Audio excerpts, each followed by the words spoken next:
Hello everyone, I'm Meteorologist Charlie Ironmonger. Thank you so much for joining me today for your 11 a.m. news and weather update from the First Alert Desk. Now, we've got news out of New Bern where tonight there's going to be a Board of Aldermen meeting where they're going to consider an electric rate hike. Now, a public hearing on the electric rates is listed on the agenda for tonight's meeting at 6 p.m. at City Hall. Now, the possible hike for residents comes after the city of New Bern's rate was raised by 4.5%. City officials say New Bern's wholesale power supplier, the North Carolina Eastern Municipal Power Agency, in partnership with Duke Energy, is the one driving up the rates. Now, the aldermen will decide whether the cost will fall on the residents and by how much. Tonight's agenda packet shows that the board will consider approving a recommended overall 2% increase for customers, including a possible average increase of 0.9% for its residential customers. Now, the public is invited to weigh in on the proposal. If the hike is approved, tonight's materials say the new rate will be effective by April 1st. And now we want to again turn our attention to the Middle East and the latest on Iranian strikes. NBC's Matt Bradley has more from Tel Aviv. We're now in day 11 of this conflict between Israel and the United States on one side and Iran on the other. And so far, we've heard from Defense or War Secretary Pete Hegseth saying in a live address that this could be the most blistering day yet. It sounds as though the United States has no plans to relax their attacks on the Iranians. But this comes a day after President Trump said that all of this could wrap up soon. Well, this isn't the first time that we've heard mixed messages from the same administration executing the same war.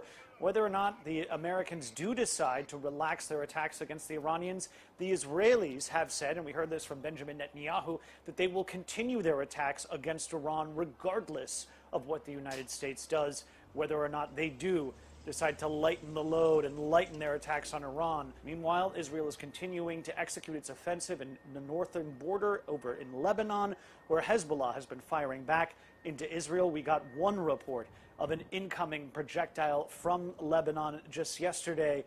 That conflict is causing chaos and hardship in Lebanon, with about 500,000 people displaced. Hundreds more have been killed. This looks like the Israelis are going to continue to take Hezbollah to task.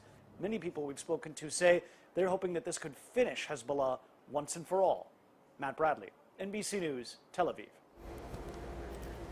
Well, thank you, Matt, for that report. We now turn to your weather forecast, and air temperatures are soaring, getting up there, already into the mid-60s. Going to be looking at the low 80s coming up this afternoon. Southerly wind at 3 miles an hour. Again, going to be picking up a little bit more speed as we head through the tail end of the day. Tomorrow, winds are going to be even stronger. And so far, visibilities continue to improve. Air temperatures right now starting to see some areas pop up into the 70s. You've got 71 degrees in Elizabeth City, 70 in Ahoskie, Stumpy Point, and Kenansville, 72 in Goldsboro. Right now, the hottest spot on the map, Kinston, coming in at 73 degrees. But overall, everybody is going to be warming up today. Some just a little bit faster than others, but everyone is going to see the sunshine along with a southwesterly breeze that currently blows in at a fairly weak 3 to 6 miles per hour. Normal for the afternoons. Generally, we see around 5 to 10 mile per hour winds, but we will again get back into low 80s over the tail end of today. 80 degrees by 6 turns to 76 by 7, 70 degrees by 9, 67 by 11. That will put us down in the low 60s coming up for tomorrow morning. And tomorrow is going to be the hottest day of the week and hottest day of the year thus far. 69 degrees at 10 turns to 77 by noon. And then we're into the mid-80s as we head towards 2, 3, and 4 p.m. By 5, still hanging on to around 87 degrees. It is going to be hot and toasty, but know your winds. Wind speed 6 to 12 miles per hour through tomorrow, and it's all coming out of the southwest. It's only going to warm us up. So let's take you through exactly what we're going to be tracking over the southeastern United States. A few areas of low pressure will kind of come and go, but it's that one further back towards the west that has the staying power that will bring us some rain to the east. some rain and some cooler air as well. That whole system, again, going to be moving into eastern North Carolina coming up on Thursday. Zooming the picture out a little bit further, you can see that front organizing and then slowly trying to work its way into eastern North Carolina. Now, the mountains are going to do a very good job of spreading out the moisture along that front. And the more spread out it becomes, the less likely we are to see any sort of severe storms. Now, I don't want to say it's an impossibility, but right now, looking at how we've got almost 3 waves of rain. One you're seeing off the coast, another one kind of right along the Highway 17 corridor, and then another one further back towards I-95. That separation is really going to limit storm strength. Now, could we still see some strong to maybe a severe storm out of this? It's a possibility, but the chances are getting slimmer and slimmer as we get closer and closer to Thursday. Now, there you see some snowflakes as everything exits on Thursday. I do want you to note that while snowflakes may try to come down out of the atmosphere, getting anything to stick, well, it's going to be a difficult ask because air temperatures are likely going to end up in, I would say, certainly above freezing by the time we get to your Thursday evening. We're likely looking at air temperatures at least in the 50s, maybe some areas in the upper 40s, but still way too warm to get anything to actually stick on the ground.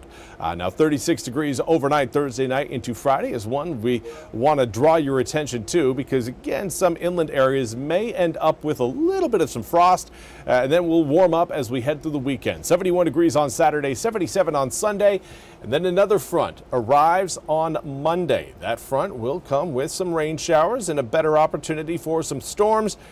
Colder air will follow. 72 degrees on Monday, turns to 48 on Tuesday, and overnight lows Tuesday night of next week and into Wednesday likely down in the low 30s. So we may end up getting one more freeze by the time we get into the start of next week. Well, that's all we have time for today's 11 a.m. news and weather update from the First Alert Desk. I want to thank you all so much for joining me. We'll be back with more news and weather coming up at the top of the hour. Until then, have a fantastic rest of your Tuesday.